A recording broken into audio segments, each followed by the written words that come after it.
This is the Dollemore Daily, and I'm Jesse Dollemore. It seems like this George Santos, well, one, it's not going away, but it seems like it's getting weirder and weirder and weirder. That George Santos, it seems, at his core, is a bizarrely troubled, pathetic, compulsive liar. And he forces those in his employ to lie as well. I mean, there's stories out there right now that people paid for his campaign who were migrant smugglers who have been jettisoned from the United States. It's very, very bizarre. But this story is a doozy. And what this really tells me, I'll just read the headline here. George Santos' campaign paid staffer nearly $100,000 to pretend to be Kevin McCarthy's chief of staff and get money from donors. Jesus, what?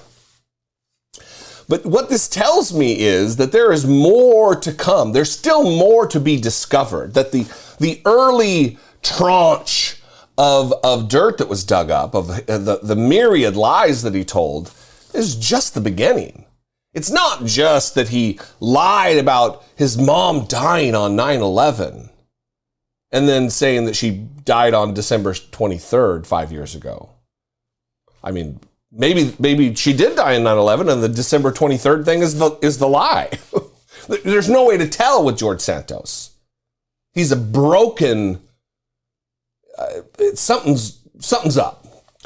Anyway, this is just one of what I predict to be many pieces of new information that is going to put him in legal jeopardy, because you can't enter into a conspiracy one with another to defraud donors by saying you're someone else. It's illegal, among many other things that he has done that are possibly illegal. Anyway, reading from this article, a fundraiser for Representative George Santos allegedly posed as House Speaker Kevin McCarthy's chief of staff in a bid to fundraise money from wealthy donors, according to CNBC.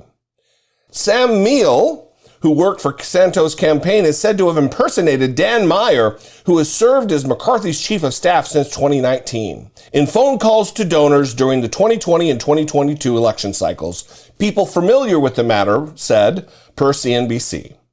The Washington Times was the first to report the claim of impersonation last month, when it was said that the fundraiser, allegedly posing as Meyer, also used a fake email address to send follow-up emails to donors.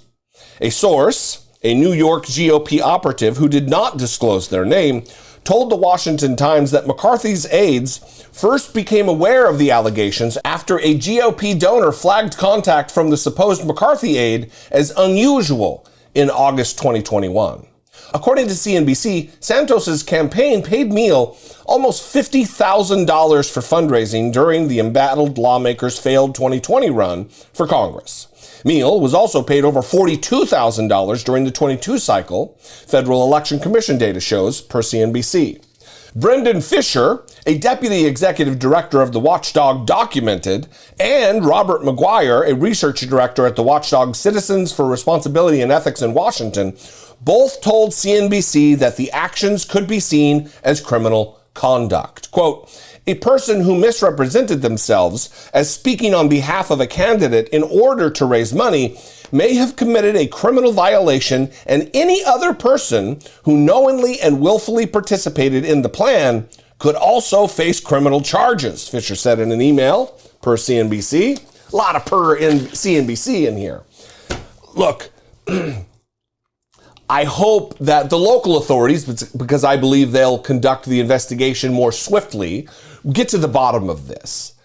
I hope that the DOJ, with Merrick Garland, the slothful, dedicated investigator, also do it. I hope they do it swiftly. They can't seem to do anything very quickly, even though it's a mandate of the Constitution to have speedy trials. The Republican Party is bereft of honesty. It is bereft of decency. It's bereft of just normal candidates. We are swimming in Lauren Boeberts and Marjorie Taylor Greenes and Paul Gosars. George Santos's. And yet they, with their slim majority, are going to grind things to a halt relative to progress, relative to just basic governance, relative to any semblance of a normal functioning government whatsoever. Because they have no agenda other than chaos, as evidenced by this. And where have they been to disavow this? Again, crickets. Crickets from Republicans. I mean, they can't even come out with the softballs and come out against Donald Trump for demanding we terminate the Constitution because he lost an election going on 3 years ago. What would we expect them to do to George Santos? Anyway, I appreciate you guys. I'd love to hear from you. 714-576-4054. You can leave me a brief voicemail there, or you can email me, daily@dollemore.com. We will keep following this. And by we, I mean we here on the channel, I guess. It is a crazy one. Follow me on social media. I am at Dollemore on Twitter and Instagram and TikTok. I'd love to see you there. And if I bring you value on a day-to-day basis or a week to even one time, you're like, yeah, I like the cut of that guy's jib. Please consider supporting and helping produce what I do. Click the join button below, become a channel member for $2 a month, $1.99 a month. Click the join button, see what's involved. It doesn't just charge you right when you click. You can see. Anyway, you can also go over to patreon.com/IDoubtItPodcast if you like funding mechanisms that are outside of YouTube. We'd love to see you there in the Patreon family.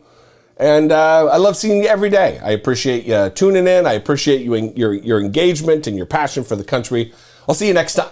Excuse me. Woo! My voice. I'll see you next time. Until I do, be genuine. Take care of your voices and one another.